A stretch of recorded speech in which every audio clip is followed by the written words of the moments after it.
Welcome back everybody to the channel, dude. Let's talk about everything I read in the month of January, bro. We got an omnibus, couple deluxe editions, what is that, one trade and a book, dude, including a thing that's a DNF, guys. That's something that the book talk girlies call a did not finish.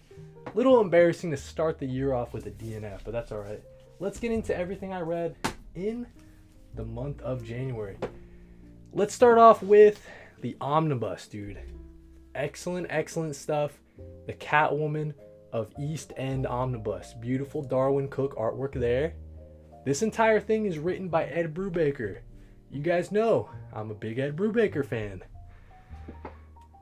Let's resume this.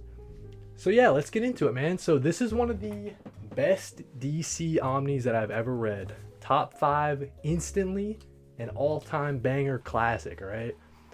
So I was finishing up Gotham Central at the end of last year, right? And I was like, okay, as we're looking into 2025, what do I want to read?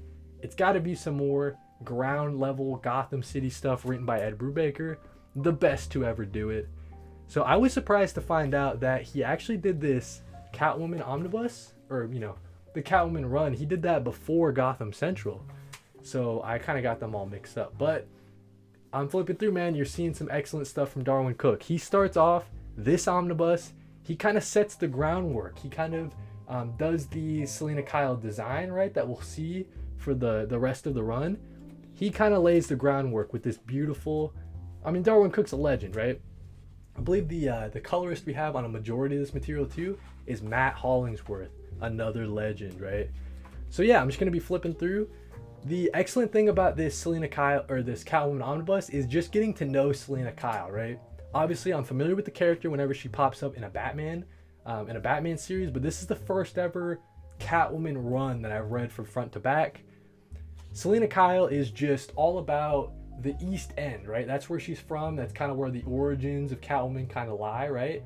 So Catwoman is going back to the East End. She's planting her flag and she's going to try to protect it from all the different, you know, gangs and all the different Batman villains that want to take over the East End. So that's kind of the whole crux. The entire what's going on in this omnibus is just Catwoman, Selina Kyle's quest to protect the East End. And this brings up a great point, right? So in terms of the kind of other characters that we get exposed to, Slam Bradley. Just an excellent character. Like, right from the jump, I'm in love with the Slam Bradley character. I'm sort of familiar with him. He's a private investigator that works in Gotham City typically, right? Back in Gotham City Year One, which is a series that's written by Tom King, excellent, you know, crime noir kind of mystery series, that featured Slam Bradley as well. So it was really cool to see that character kind of in a more modern setting, right? He's running around with Catwoman in this, you know, more modern day. This is back in like the 30s of Slam Bradley's Gotham City Year One time. But yeah, so that's just one of the side characters you get to know. Slam Bradley kind of has like this on again, off again thing with Catwoman. He's helping her with all her different, all of her mission of protecting the East End. And then another character we get exposed to is Catwoman's friend Holly. So from back in the day, this is someone that Catwoman was very close to, kind of helping her out, maybe getting her off the streets, getting her, you know, kind of on the straight and narrow as much as Catwoman can be read. I mean, she is a criminal most of the time. But so yeah, we just get to know this Holly character, how she interacts with Catwoman. The other thing too, man, I just gotta shout out this Catwoman design. I mean, this is the coolest Catwoman suit of all time. Just excellent stuff. Obviously, it has origins with Darwin Cook, but we see this design throughout the rest of the run. Just a really cool costume and look for Catwoman. But yeah, man, I don't know. It's just really cool to see Ed Brubaker doing another crack at this ground level Gotham City stuff, right? It's taking all of his, hold on. Let me see. It's backwards, right? So it's kind of confusing, guys. So this shelf right here, the Ed Brubaker shelf, is kind of taking all of that crime and noir sensibilities and kind of pulling it and dropping it into Gotham where it fits like a glove, right? I mean, Gotham City is just the perfect place for Ed Brubaker to do his thing. We don't have to worry about the other kind of capes. Batman can be there if Ed Brubaker wants to use him really quickly, but it doesn't have to be a Batman story, right? It can feature all these different other characters in Gotham City. I mean, yeah, Bruce Wayne does make a fair amount of appearances, as he's also got an on again off again thing with Catwoman, right?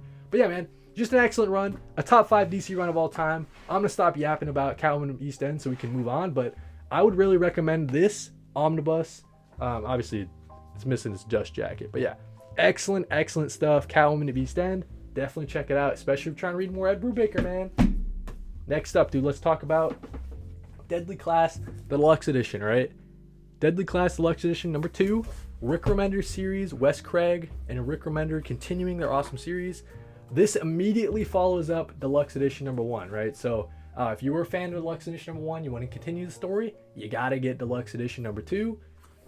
You guys know where we're at, right? It's King's Dominion, the Deadly Class for Assassins. It features all these different, classmates. They're all kind of competing against each other to be the top of the school. There's a lot of different backstabbing, right? Is your best friend actually your best friend, or do they have ulterior motives? All these different kids, they come from different backgrounds, like all over the world too, right? So we have some people that are from the Yakuza. We have some people that are from the Mexican cartel. We have some people that are from, the Crips and the Bloods or whatever, right? So all these different kids, they come from just really violent backgrounds anyways, and you drop them all in this school and it is like a pressure cooker about to explode, dude. So all the different villains are very villainous, right? So we have the headmaster of the school, he's a villain. What's going on with that? But in this deluxe edition, we also get introduced to a new group of freshmen that are coming in. So it was really interesting to see kind of like this new group of students trying to figure it all out. They don't know the bad stuff that we know about Deluxe Edition number 1, so they'll have to figure that out at some point. But yeah, man, just an excellent continuation of Rick Remender and Wes Craig's awesome run. Beautiful artwork as always. We have coloring from Boyd here, not so much from Lee Luridge like volume number 1, but just excellent all the way through. As I'm flipping through, you guys are seeing the great stuff. Really great action as well. Like whenever, look at these action sequences, man. Very cool stuff. That's when Wes Craig can really kind of flex his comic book prowess, right? Like he can do these crazy kind of off the beaten path paneling sequences. Really great, awesome lettering all the way through too. So yeah, man, I would really recommend Deadly Class. Don't get too attached to any character. I guess that's the one thing I will say. But yeah, just an excellent read. Deadly Class. Just seeing these kids kind of thrashing out and trying to fight against the system.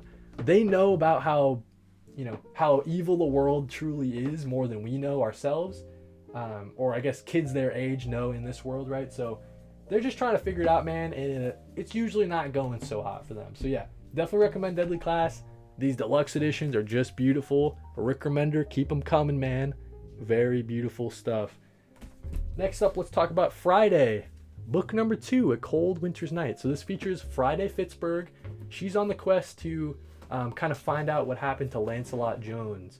And in this quiet New England town, we kind of got like a mystery brewing, right? It kind of reminds me of the Court of Owls, which I know people will say is kind of stupid because there's been shadowy organizations before the Court of Owls, but in this small New England town, it really does seem like, this elusive kind of group in the background. They're maybe controlling things, and they maybe have something to do with Lancelot Jones, right? So Friday Fitzberg is going to try to pick up the pieces, follow the breadcrumbs that Lancelot has left her, and figure out what's going on in this small New England town. As I'm flipping through, you guys are seeing the great artwork from Marcos Martin and Munsa Vicente. Beautiful coloring. Beautiful penciling, line work, and just excellent writing from Ed Brubaker, man. Ed Brubaker is such a legend, but this Friday character is just an immediate, top of the stack for me. One of my favorite Ed Brubaker reads. It's a really quick read too. Like you have book 1, book 2 here, and then book 3, and then you're all set, right? So I'm looking to close it out with book number 3, but I really recommend Friday. Definitely check it out if you're looking for like a nice quick mystery in a small town.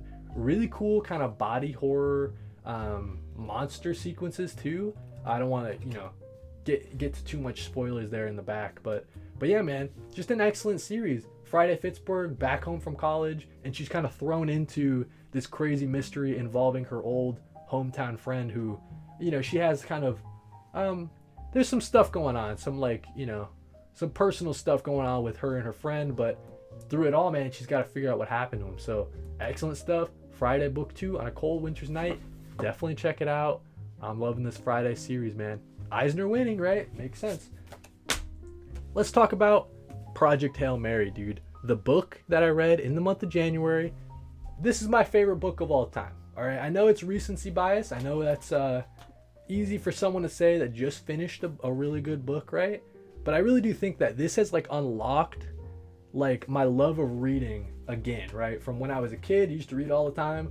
This book has really unlocked something in me.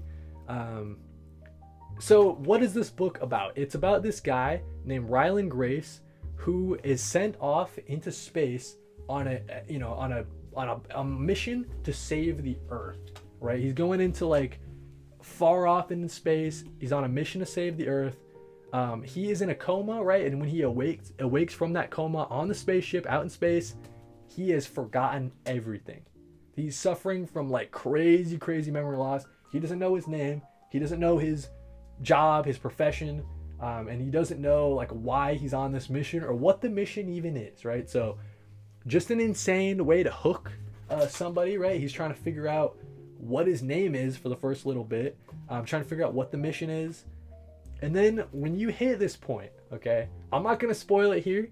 Maybe like a third through the book, you're going to hit this point where you think the book's going like off in a right direction. It just takes a hard left and it speeds down that way going 1,000,000 miles an hour, and you're going to have a great time reading it, man. So I'm not going to spoil it here, but if you read this book, man, you'll see what I mean. Once you hit that point, it really just turns into like the greatest read of all time. The one thing I will say, right? If you're reading this and you decide like, oh man, there's too much science stuff, there's too many numbers going on, right?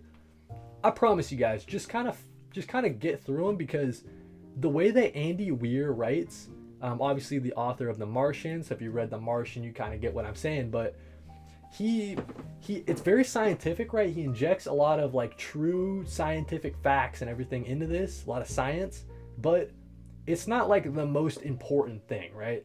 Like you can kind of just read it if you get the gist of it, which I do think that Andy Weir does a great job of, expressing that little gist you just need to kind of understand what's going on. You don't need to know about the numbers and how they add up and all the calculations or whatever.